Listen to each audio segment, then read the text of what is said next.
but don't have the controls.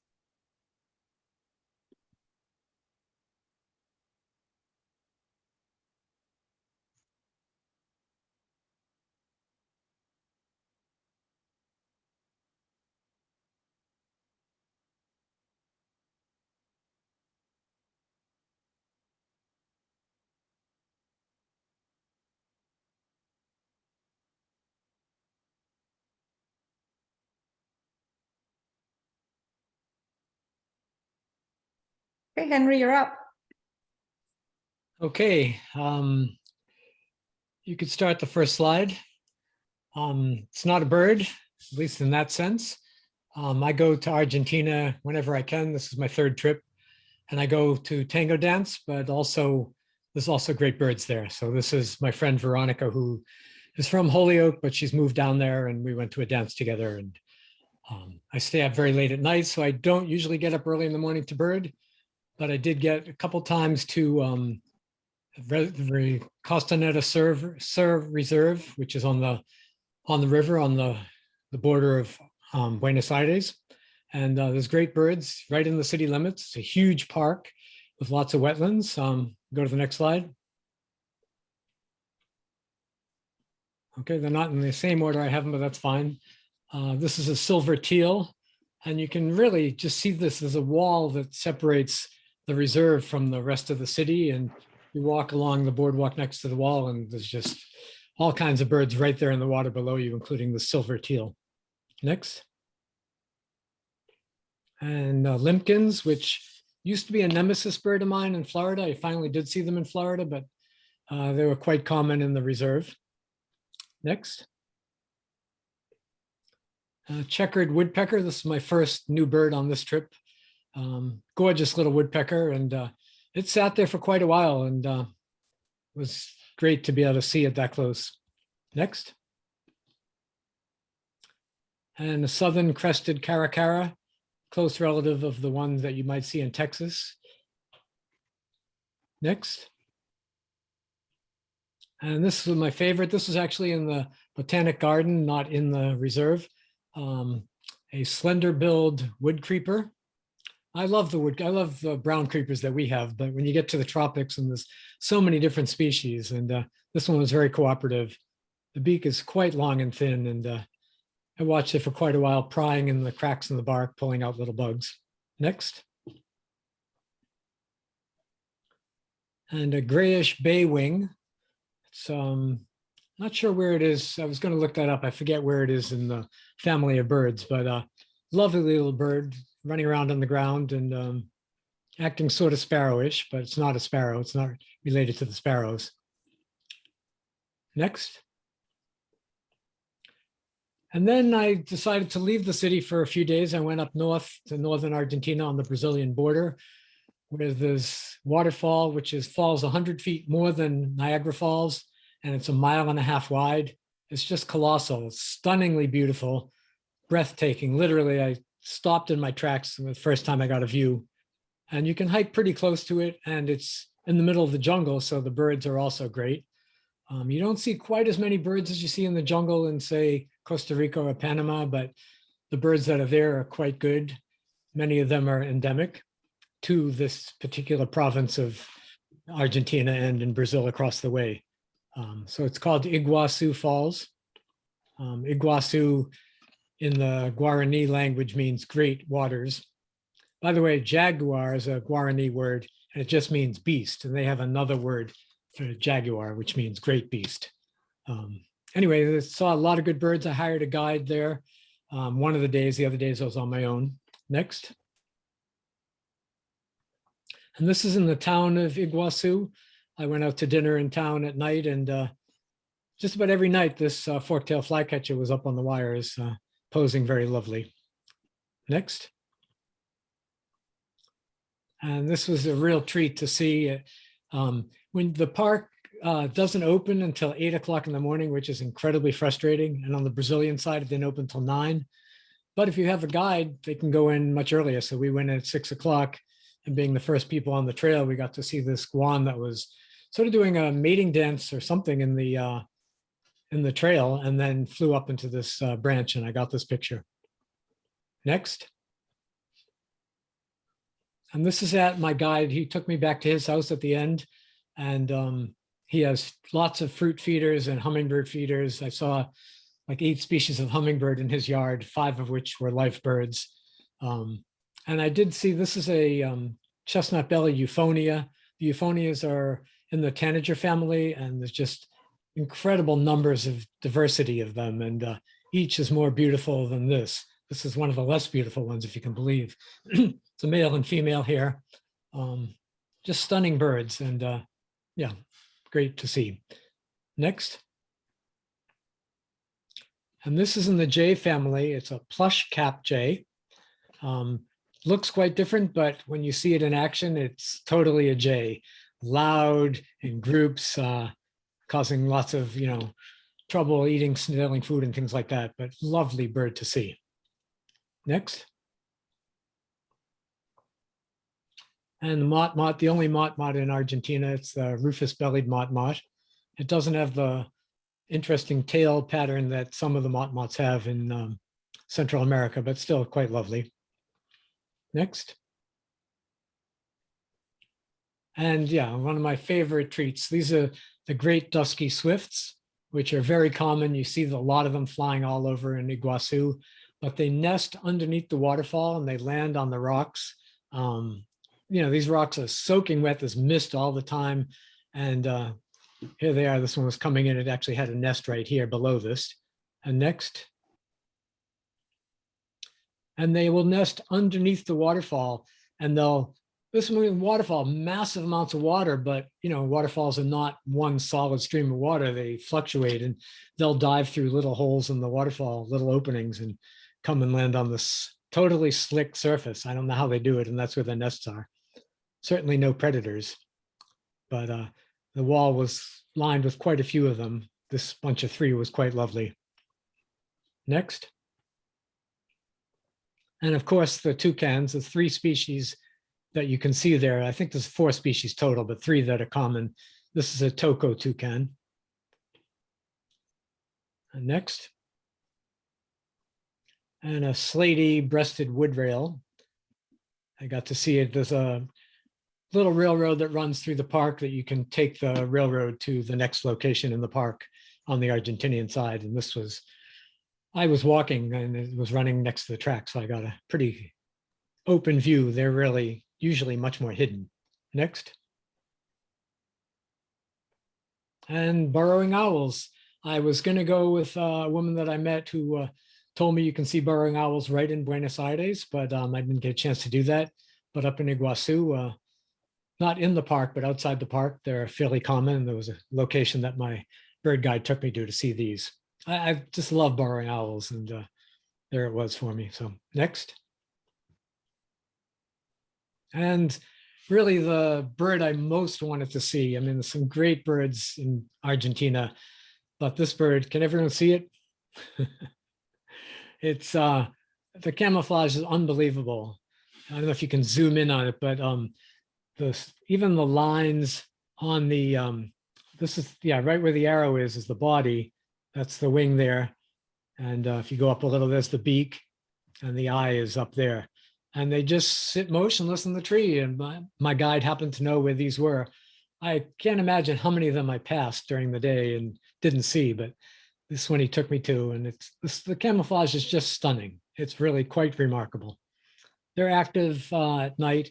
They're in the family with nightjars, nighthawks and whippoorwills and that sort of thing. So it was really a delight to see this bird. My guide was fantastic.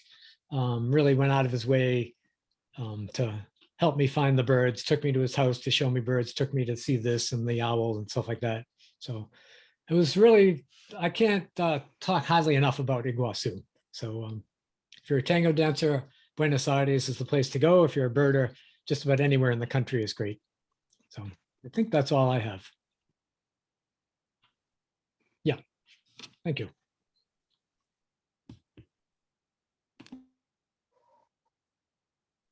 You ready, Dave? I am ready anytime Okay. you want to go. So this Okay, video, this video, once she gets it going, I'm going to title it Predators in My Yard. So to start you off, what you see there on the right are some shrubs, and that's right by the living room window. That's where I'm sitting now. And I was looking out those windows at a titmouse in those shrubs, and there, oh, goodbye, titmouse. So there had been a sharp-shinned hawk taking other birds from my feeder, which is in the clearing back there. But as I look at this, it kind of looks to me like a Cooper's hawk, given it goes by too fast, excuse me, too fast. So that was the first predator. But then if you've got sharp eyes and you notice there's some tracks there, I wonder what those are. So earlier that previous night, there was a fox that ran through there. I've got a second camera that looks at the front of my yard, and there's the fox. So I also have in my garage there a motion sensor light, and it kept coming on all the time. So I put these cameras up to see what was out there. And obviously one of the things that was out there was a fox. And the fox is interested in something over there. There are an awful lot of meadow voles in this part of the yard, and the fox thinks he has a meadow vole to find, or she, and we'll dig around some. And the fox is not too sure about that light. It keeps looking and not quite sure what's going on. But the fox kept doing this for quite a long while. Oh, now something went along the road there, scared the fox a little bit. Fox is very cautious, looking at the light again, but still interested in that vole. And it kept going on like this for several minutes. I did an edit here, and because I didn't want you to have to spend 10 minutes watching this fox do this. There was another place that the fox went behind the barn, which is on here on the left. And there were several similar holes on the other side of the barn. But after a while, once the fox did what it did, I don't know if it ever did get a vole there. You saw there was a little edit. The fox finally decided it's time to move on to a different place. Well, you'll get to see the fox hop around in the snow there. Oh, and by the way, this was there it is jumping. This was at a time previous to when it was in the backyard. So this was about midnight, and the other one was about 1 o'clock. And there goes the fox down the driveway to go to its other place to hunt. We see this fox a lot, but that's not the only predator we see in the yard. This is more recently, it's 2021. Can you tell what that is? Look at the tail, or lack of, and it's a bobcat. That's another thing that sets off the light.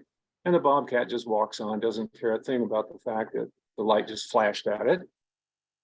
And there are other predators that we see around here. This is more recently, just last month. It was a moonlit night, so it's quite bright, and there's somebody walking up the driveway. Long tail, bushy. Looking around. Maybe I'll decide to come over toward the camera.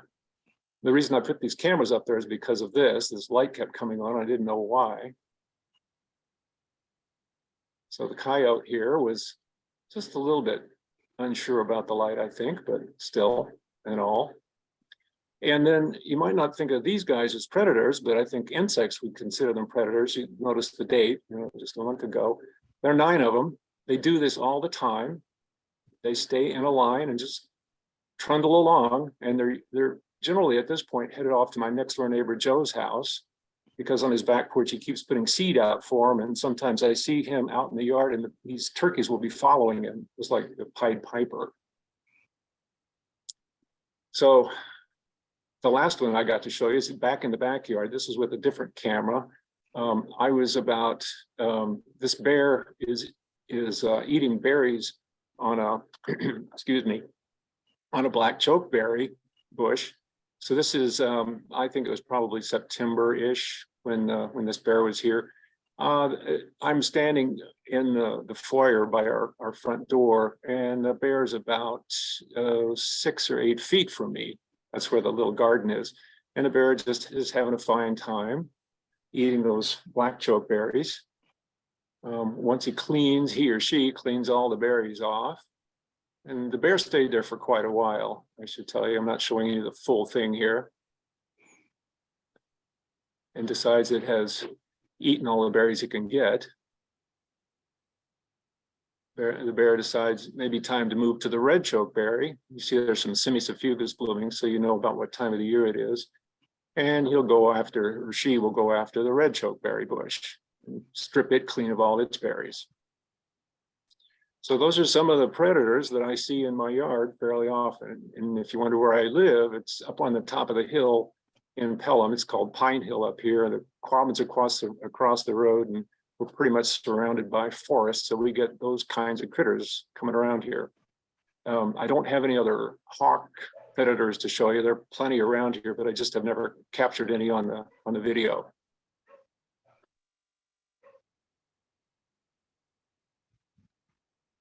Thanks, Laura.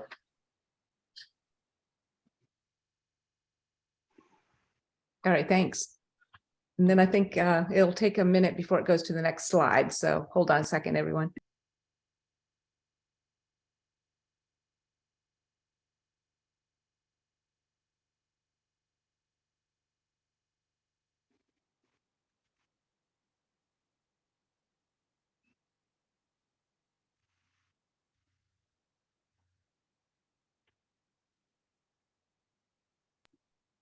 Tim, are you here?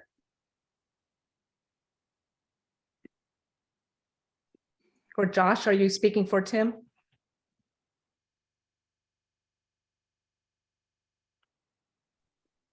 Hi, I guess I'm speaking for Tim. So let me locate the notes he provided. These photos are from Tim Langevin, if I'm pronouncing his name right, Langevin. And most of them are from the club's Birding for Everyone programs, which have been a major success recently. They've been very popular. So and let's see, where did that thing go? I know I had Tim's Tim emailed the captions for his photos earlier today, and I thought I had them ready here, but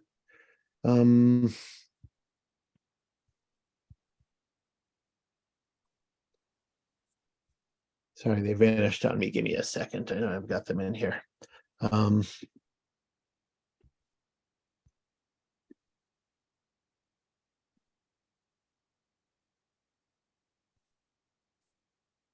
Here we go. Okay.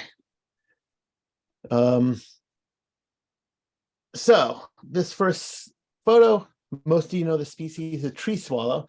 This was taken at the Fort River Trail, the Silvio Conte National Wildlife Refuge. Tim was trying to get the kind of metallic sheen, the sparkle of the tree swallow's plumage. The challenge, most of us know that challenge of seeing a bird that's kind of metallic and shiny and taking a photo, and the photo looks kind of flat and not nearly as dazzling as the bird is when you see it in life. So but he enjoyed this bird's attitude, looking back at him and saying in Tim's words, "Hey bro, you done yet?" Okay, on to the next one. Okay, this photo also at the Fort River Trail, Conte Refuge off Moody Bridge Road. And this is what wound up being a scenery photo. Tim said he was originally intending to photograph a pileated woodpecker, and the woodpecker was not cooperative, but the scenery behind it turned out lovely. So, next.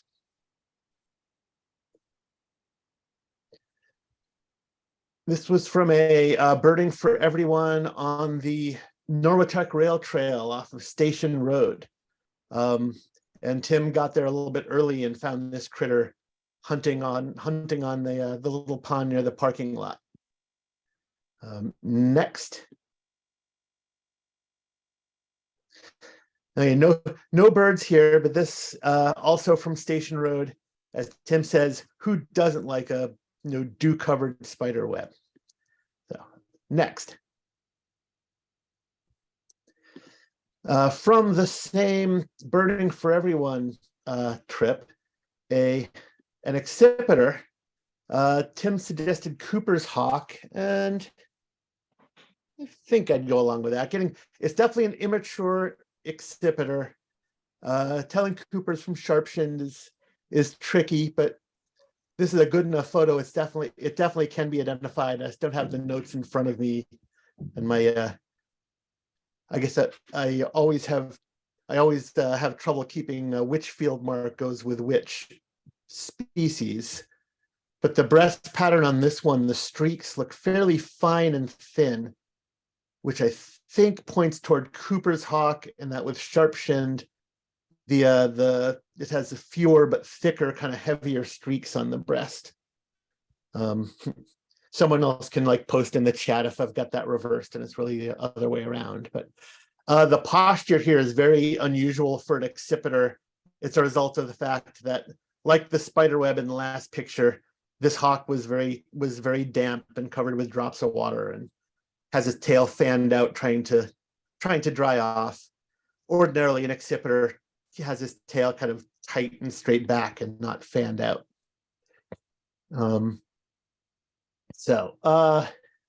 Okay, next photo. Okay, this is also from Birding for Everyone at Station Road. Another green heron. This one, I think, a different individual than Tim's earlier photo. That one looked like an adult, and this one, I think, based on the kind of variations in coloration on the wings and on the head, I think this one's most likely an immature or a recently fledged green heron. Okay, next. Okay, Birding for Everyone at a different location. This one, Ashley Reservoir in Holyoke, not too far from the mall area. You don't want to go try driving around any more than you need to at this time of year. But a little earlier in the season, a killdeer at the edge of the water. Next photo. From the same trip to Ashley Reservoir, a mystery duck that puzzled Tim and the other participants in the walk for a while. It is some sort of ultimately figured out to be some sort of a kind of crossbreed domestic strain. I recall seeing something very similar to this at the Turner's Falls Power Canal a few years ago. The one up there was more kind of solidly black without the white mottling. That maybe this one's one of its descendants. Okay, and one more from Tim. Next photo, please. And this from the same Ashley Reservoir, Birding for Everyone. This is a rusty blackbird. So a nice bird to catch in a photo. They don't always cooperate in such good light as that. So, great. So, Tim, if you're listening out there, thank you very much for sharing your photos. And I ask Laura on to the next speaker. Did Brian make it? Is Brian here? Yeah, I'm here. Oh, great. Okay. I'll move on. Hi, everyone. My name is Brian Zillick, for those of you who don't know me. I've been birding for about 2 years, and you can probably say that this year is the year that I really became obsessed with birding. And I've seen probably over 250 new species this year, and I apologize in advance for the number of photos in these 10 slides, but they are kind of symbolic of this whirlwind of a year that I've had. So these are probably two of my favorite pictures of warblers that I've taken this year. The left is a Blackburnian warbler that I saw in Acadia National Park at the Acadia Birding Festival on one of those walks, where this bird just nicely posed and landed right in front of our group and gave us all some great views. And then on the right is a nice prairie warbler that I saw in Assateague Island. where I also saw several new birds. That was a great trip. Next, please. And then here are several other warbler pictures that I liked from this year. So on the top left is a McGillivray's warbler that I saw in Washington State. There's also a mourning warbler in the bottom left, which was in Hampshire County at the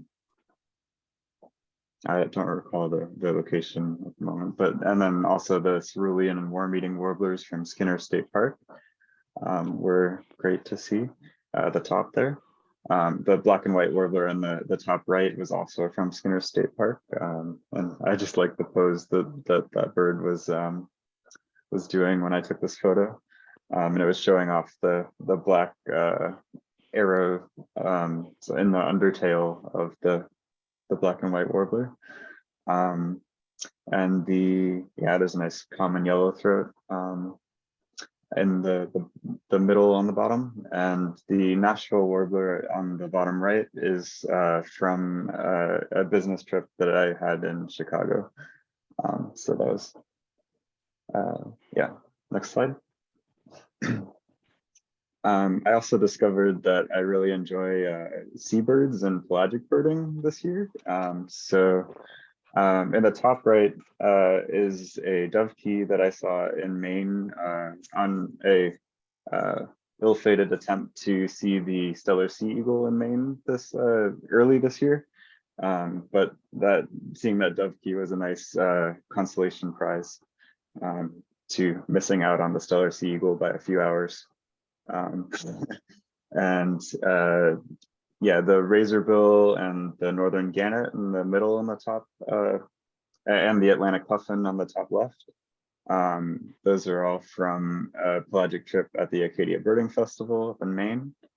And the common murres in the bottom left are from my trip to Washington. There were actually several of these birds that I saw on a whale watching trip there, much more than I'd seen on the trip in Acadia before that.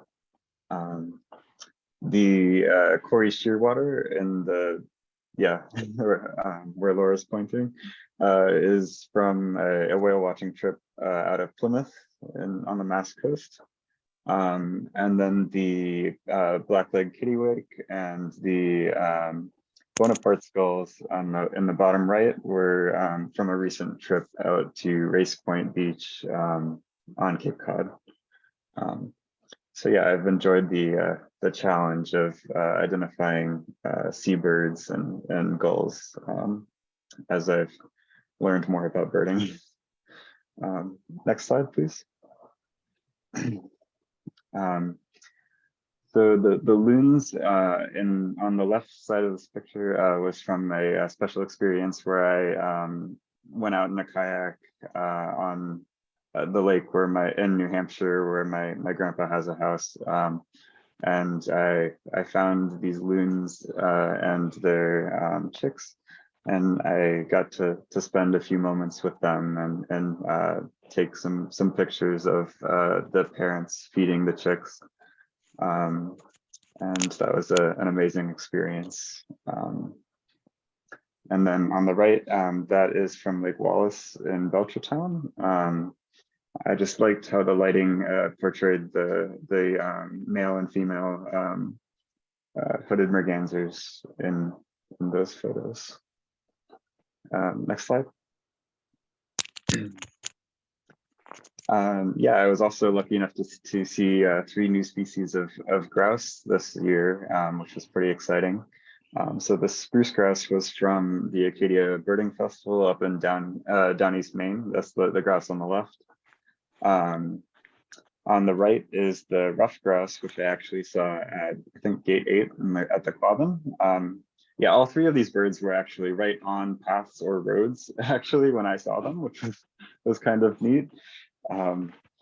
Very interesting. And then they the one on the left was actually just laying in the middle of a path and was very unbothered when a group of 15 birders walked up and started observing it. And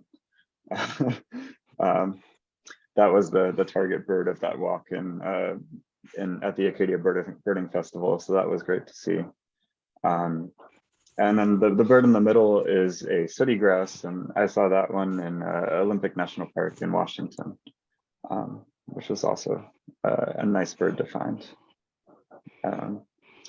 Next slide. Yeah, shorebirds are another challenge, as many of us know in birding. And in the top, on the top in the middle, that is the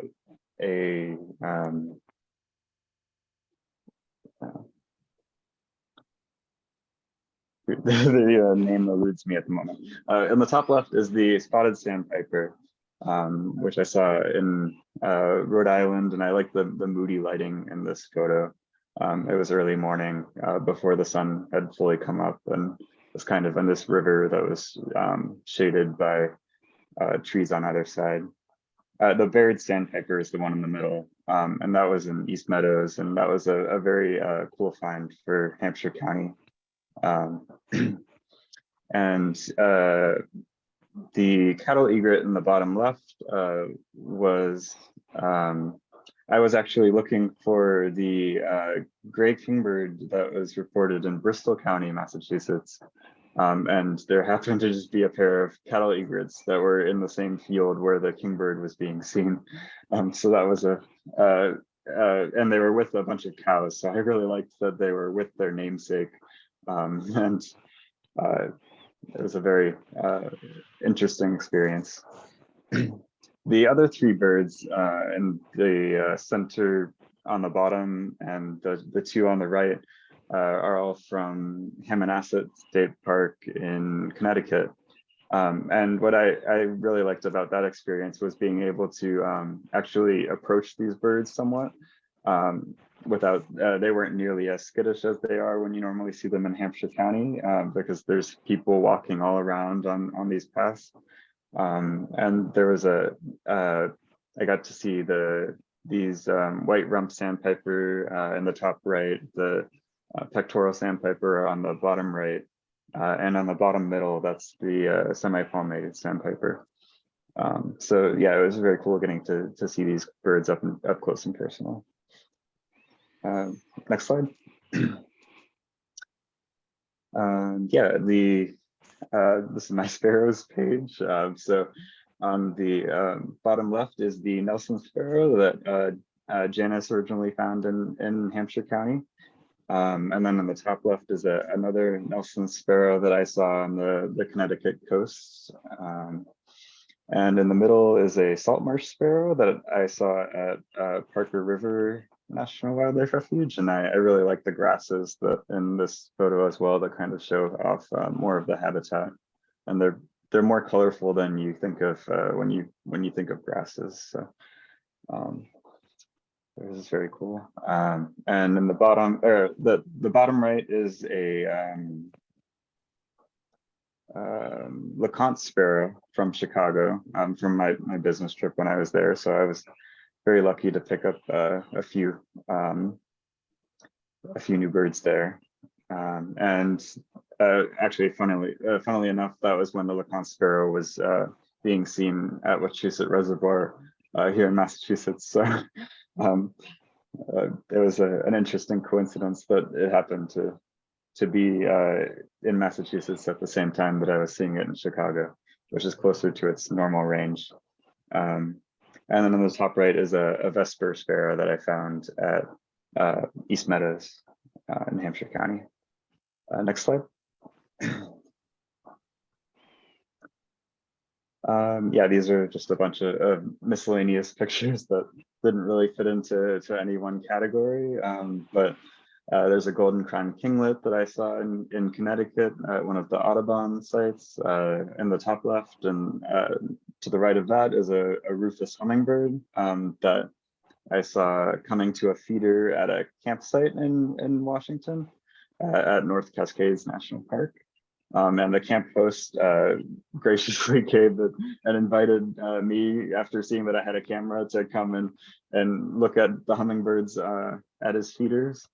And the that's a brown pelican diving. There were several of those that I saw in a flock along the coast of Washington, and they were all repeatedly diving for fish fairly close to shore. So that was pretty amazing to watch, since we don't see many of those in Massachusetts. The American bittern on the right, I saw at Hammonasset Beach State Park in Connecticut. And this, there were actually two bitterns there that both flushed from under a bridge that I was walking over, and gave me quite the surprise. But it was one of them stuck around, and I was able to get a few photos before it just disappeared into the reeds. Even though I knew where it was, I couldn't find it. And it's just amazing that they're camouflaged. The red crossbill on the bottom is from a beach in Washington, which I thought was an interesting place to see my lifer red crossbill. It was just in the middle of the beach, but there was this fallen, I think, spruce tree that it seemed to be feeding on, and there was a male and a female coming there, and I got to see them both quite low, almost like eye level, because there was this fallen tree. So that was just amazing. And yeah, and on the bottom left, there's a male and female purple martin from Parker River, where they have those purple martin houses. And it was just yeah, very cool to try and take pictures of them in flight and to see these beautiful birds. Next slide. Yeah, these are some of the less common birds that I saw in Hampshire County. So there's the Acadian flycatcher on the top left from the Quabbin. There's a couple of sandhill cranes that I saw like 5 minutes from my house, which was pretty cool. And then there's the red-headed woodpecker that was seen for a time at the Quabbin. I also liked just how the bird was like highlighted by this it was in the spotlight kind of in this image, and then the background was all dark, and I thought that the way the lighting worked out in that image was pretty cool. There's the loggerhead shrike. This wasn't Hampshire County, but it was Worcester County, I think. It was being seen at a regional airport around there. I'm still looking for my life for northern shrike, which hopefully I'll get later this winter, but it's very cool to see that bird. The American golden plover, I saw at East Meadows after several attempts where they had been sighted, but it was very, that was a bird that I really wanted to see, so it was great to see that. And the cackling goose, which was at the UMass campus pond. It was a fun learning experience, examining each goose and trying to determine whether it was a cackling or a Canada. But I think I got that one right eventually. And the last one is the dick thistle that I saw at East Meadows as well, after a few attempts. That one was hanging out in the same general area for a while. Yeah, and there it is in the cornfields. Next slide. I think this is the last slide. Yeah, so these are just a few of my favorite raptor pictures from the year. The broad-winged hawk on the left was actually in my backyard, so that was super cool. And the Merlin is one of my favorite raptors. That's the one on the top. I think that one's from Plum Island as well. And I just love how agile these little birds are.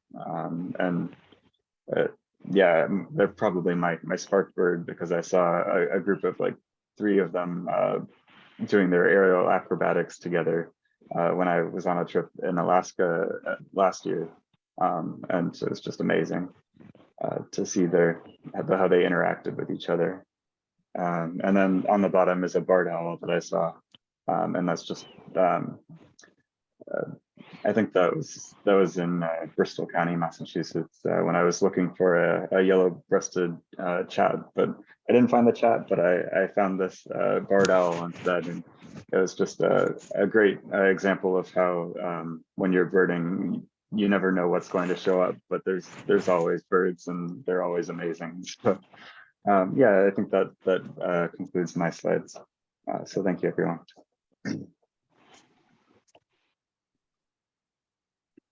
Rachel, are you ready? Yes, I am. Okay, first of all, I just want to briefly say that I'm glad to have just joined the club. I've never belonged to a bird club before, though I've been photographing birds for about 10 years. So I'm really glad to join the club and to learn more about birds. This first one is a Rufous screech owl. This was taken on Route 1A in Newbury, just south of Parker River, which is one of my favorite places to go to.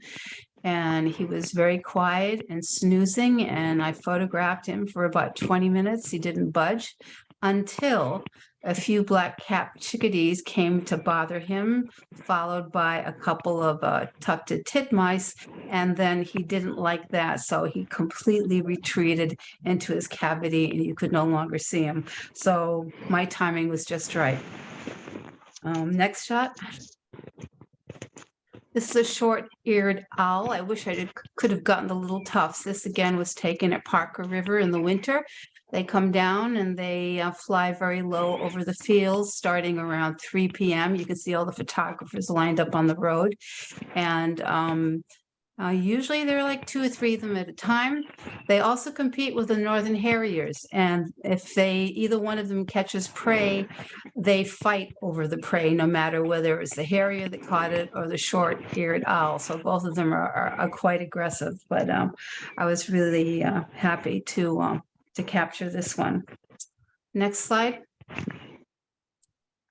This sandhill cranes at my favorite birding place I've been to so far in my lifetime at Bosque del Apache in New Mexico. We were there in January of 2020. We were a small group from the Springfield Photographic Society that went out there. We spent 3.5 days at Bosque and 3.5 days in New Mexico, and I would love to go back to Bosque. It's one thing to catch sandhill cranes in the field in Western Massachusetts, but when you get the sandhill cranes with a beautiful New Mexico landscape, it makes all the difference in the world. Next slide. Well, you all know this little guy. I like to go to Parker River in May to Hellcat Trail because the warblers are totally amazing for about 2-3 weeks there. And this little towhee, I think, is one of the loudest birds I've ever heard. It is so loud. And it was fun capturing the capture and singing that way. Next one. This is probably one of my favorite shorebirds, the oyster catcher, because they're so unusual. And the place that I love to go to for this is Audubon's Milford Point. It's like an amazing place in the June, July. Even the piping plover chicks are all protected, but they're very easy to photograph. There are always 2 or 3 nesting oyster catchers. There are terns, but yeah, this guy's one of my favorites because they're so unusual looking. Next slide. Well, we all know this guy. This is taken at Milford Point too. Behind the visitor center, they've set up these rocks that have formed natural pools of water, and they don't put seed out there. They don't put anything out for them, but several different species of birds will come and drink in the water, interact with each other, scuffle with each other a little bit. And there's a big bench. And when you're tired from walking the beach, you can just sit down and photograph these birds. So the mockingbird is one of my favorites. Next slide. This mature red-tailed hawk I took at Quabbin on the road between the Rotary and Windsor Tower. And I spent about half an hour with this bird. It was just on a tree branch up there. It would occasionally look at me. I have some shots of it looking directly at me. And it was, yeah, that was a good one. And the next slide. This is taken at Forest Park. This summer, I was photographing the red-winged blackbirds feeding their youngs around the lotus ponds there. And I heard a juvenile heard beep, beep, beep constantly. So I looked over to this tree, and these two robin parents kept coming over to feed the little one. And the minute they'd leave, he'd start complaining again. But I like the shot because you could still see the down on the head. Okay, and one more. And this is just, there were several sandhill cranes in flight, and I was able to isolate one of them again at Boston Apache. That's it. Thank you for viewing.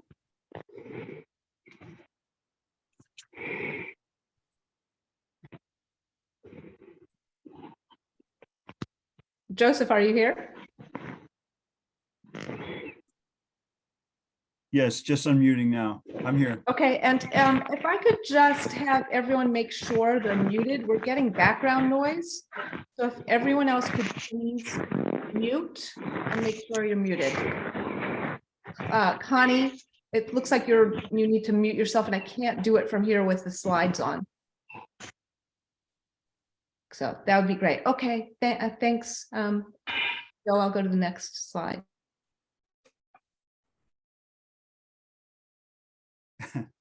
Yeah, I wish Tim was here because I have found tree swallows to be really cooperative about getting photographed, and they don't seem to be nervous about people very much. They almost seem curious.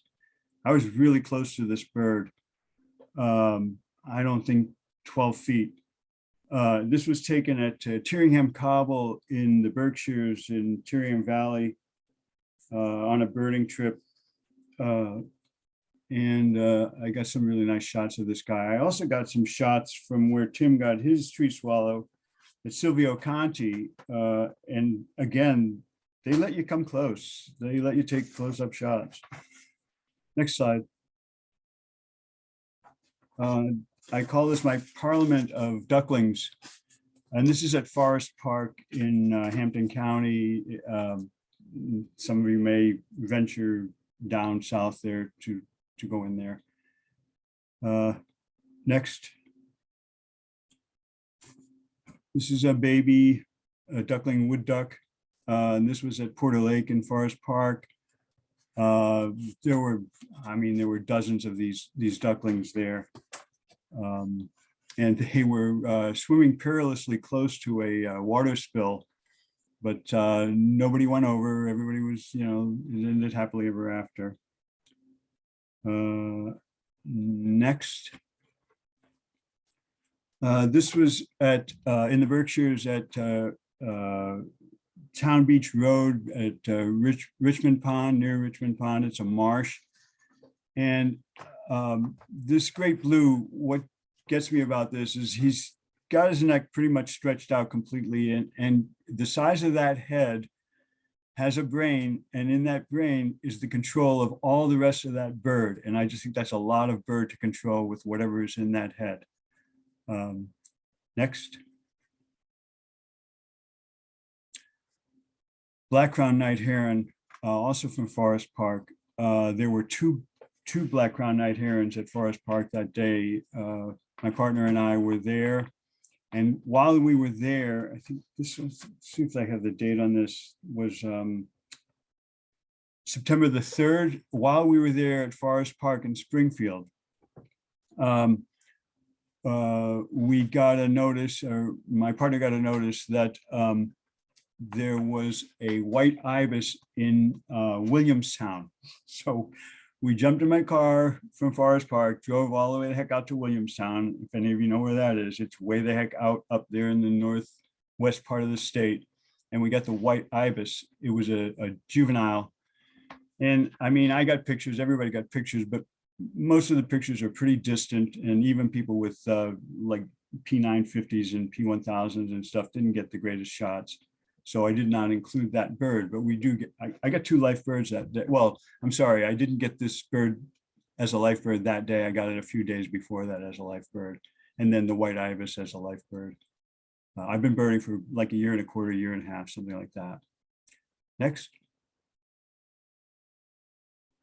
This Eastwood Pewee was at the Gale Avenue Swamp out in the Berkshires. And I was birding with my partner and a couple of top birders in Berkshire County. And my partner is also a top birder in Berkshire County. We managed to put a tick on a bar chart for Berkshire County for October the 3rd, the latest date that they had an Easternwood Pewee, and it took quite a while for them to confirm these photos until I finally got on the phone with, or I'm sorry, did an email with somebody that my girlfriend had a contact, and I got a hold of him. I don't know if it had a direct effect, but the next day the birds were confirmed, and we got that tick on the bar chart as the latest sighting of an Easternwood Pewee out there in, I don't know if it's all of Berkshire County or just the Gale Avenue Swamp, but anyway, we got a tick on the bar chart. Next, please. The Nelson's sparrow that I met Janice Jorgensen here. And I think she's the one who found this bird. And I showed up, I think I was there 3 times till I got the bird. And the thing is that I'm really embarrassed to say this, but when I was shooting this bird, I didn't know I had the Nelsons because I had already shot the Nelsons in the bushes, which is where it was popping up for everybody. But I had my camera, and a bird flew down on the path right near me. And when a bird flies on a path, I don't guess what the bird is. I just start shooting at it. So I started shooting at the bird and took a bunch of shots, and then got home and said, oh my God, the Nelson's right in front of me. So anyway, here's my Nelsons. I got a few shots of this. Some people got some really nice shots of that bird. It was quite a find, I thought. Pretty extraordinary. I learned how to chase birds, which is you find out where all the big shot Hampshire birders are going and go there. Next slide, please.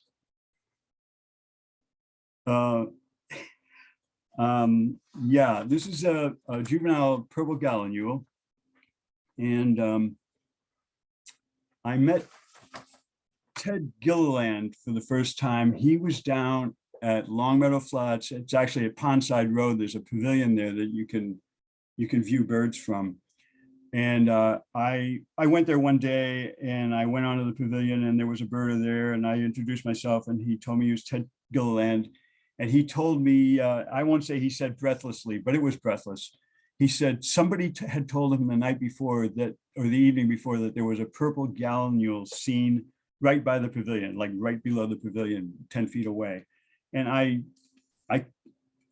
know what a common gallinule is, and I know what a purple gallinule is only because I've seen pictures of it. I have a common, but I didn't ask him if he was sure, because I know who Ted is by reputation, and you see him, but in any case, the bird wasn't reported for days. And between my girlfriend and I, we decided it was just a misidentification of somebody, and nobody reported it. And then the next thing you know, it was being reported. And we were coming back from a memorial trip, and we needed, in Connecticut, and we needed a checklist. And I said, well, Longmeadow Flats, let's go there. And when we got there, there were people crowded, not crowded, but there were a lot of birders on the pavilion there, and everybody was shooting. This bird was right below the pavilion. And it was pretty thrilling. Obviously, it was a life bird for a lot of people. It certainly was one for me. Next. White-throated sparrow. This is from Silvio Conti. And I mean, it was just right there. It was on the path, and there you go. Let me see, where am I? And then the next is the last. This is from Smith Pond up at, I'm sorry, Paradise Pond at Smith College, which is Mary McKittrick's stomping grounds. And this greater white-fronted had been there in like early November, and I know Katie Doe and some other people got this bird, and it was attributed to somebody named Lynn, but I don't know who that was. I could never find a checklist for it. So I don't know who the first person was to get this bird. And I don't know if this is that bird because this was December the 2nd. But it seems to me that it's likely that it was the same bird, but somebody would have to say, well, look at that mark on the neck or something like that. I really don't know. Anyway, another life bird for me. That's kind of it for me. Thank you, Laura. I appreciate it. Thank you. And Derek is not here this evening, but Jim Lafley said that he would fill in for the Birding for Everyone program. So Jim, are you here?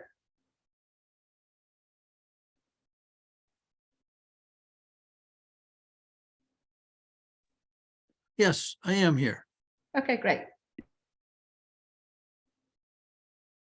So the Birding for Everyone program was started last January by Derek, and I've been helping him along with Steve Wynn and Leslie Farlow. We've been doing a program monthly. We do it on the second Saturday. We do a Zoom on the area we're going to go to and the birds we may see, or the some target birds. And then we go to a place. All of these places are very accessible. They all meet the most of them meet the requirements of the National Birdability Program from National Audubon. And so we're going to list these as birdability walks because we're in touch with the birdability people. And so we go on these walks, and we've gotten a lot of new birders that have come to them. We've gotten a huge diverse audience to come to these. And so it's been a lot of fun, and some of them will get 18 to 20 people. Other ones will get 30 to 35 people. So it's been a really great thing. And we've met a lot of new people to the club who have come to them. So it's been a really good thing to do. It's been really consistent and pretty popular. This is at Station Road. I think Tim had some of these same photographs in his program. This is there were about 3 or 4 of these birds that we got great views at Station Road in Amherst.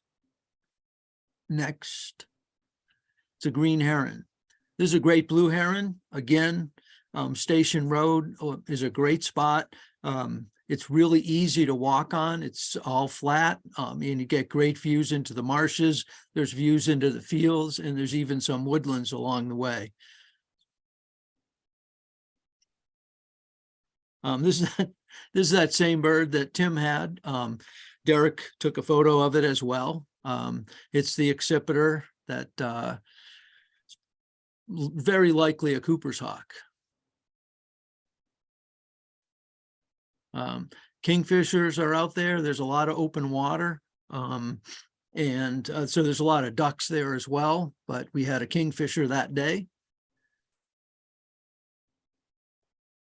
And again, the herons were just really posing pretty well. People got great views of them. We could describe the, plumage and watch these birds. One of them we saw actually catch a fish, so that was kind of fun for people to see.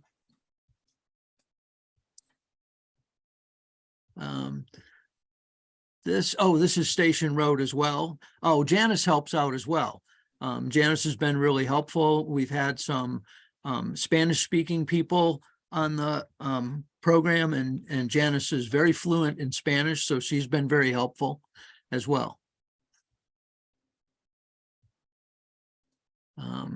And apparently zoomed in on that great blue heron at Station Road. And again, we got great views of these birds, just really amazing views. People got to, you didn't have to look at them really. I mean, they weren't skulking. They were right out there in the open. So it was really nice. I believe this is the one we saw catch a fish. He was very accommodating.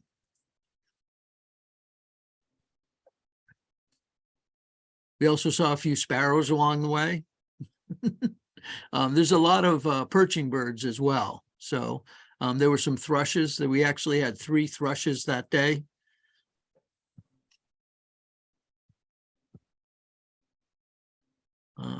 And like I said, Station Road is just, I mean, it's a paved street. You do have to watch out for bikers and runners, but especially with a larger group, but it's a great place to go bird watching almost year round. There's the guy leading the trip.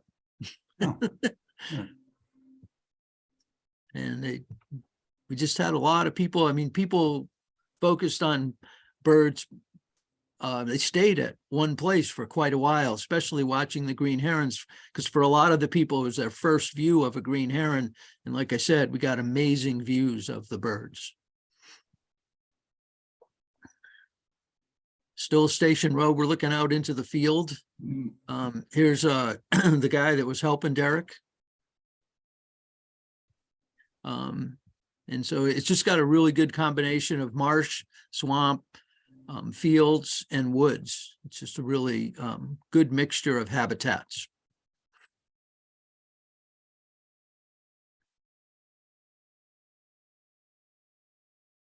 One of the other things, there were a few photographers on it, but one of the other things is about we have binoculars. The club has binoculars that we use on these programs, and something like Birding for Everyone, we were getting 3 to 5 people that did not have binoculars, so they were borrowing binoculars from us and asking us a lot of questions about binoculars, different kinds, and so it was really good to have those binoculars there so we could share them with these people that were brand new to bird watching.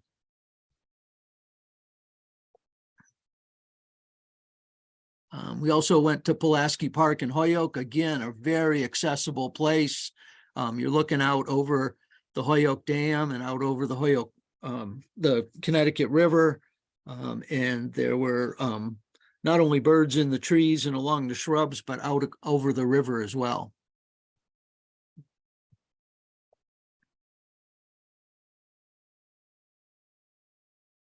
And we on this trip, we brought scopes as well.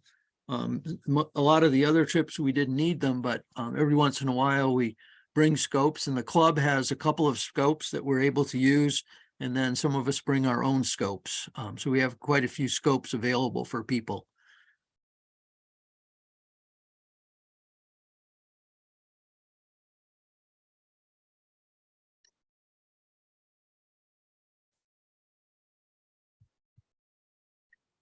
And some of us still use bird guides. Bird guides, I think, are very good for beginners, especially if you're leading a group of beginners, because you can show a whole page of different birds and talk about how they're different from each other. So the page are similar birds, like you'll have 3 sparrows on the same page. If you're looking at one, you can share why it's different from the other 2 on the page. It's a little easier to do that, to teach using that, as opposed to an app on a phone. And that's it.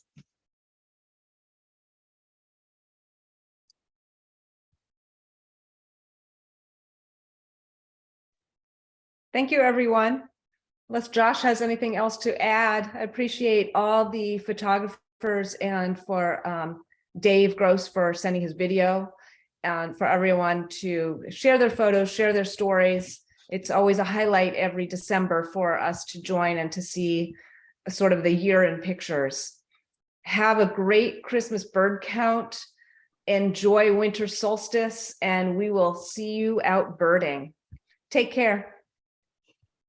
Thank you, Laura. Thank you, everybody. Good night, and see you on the counts this weekend.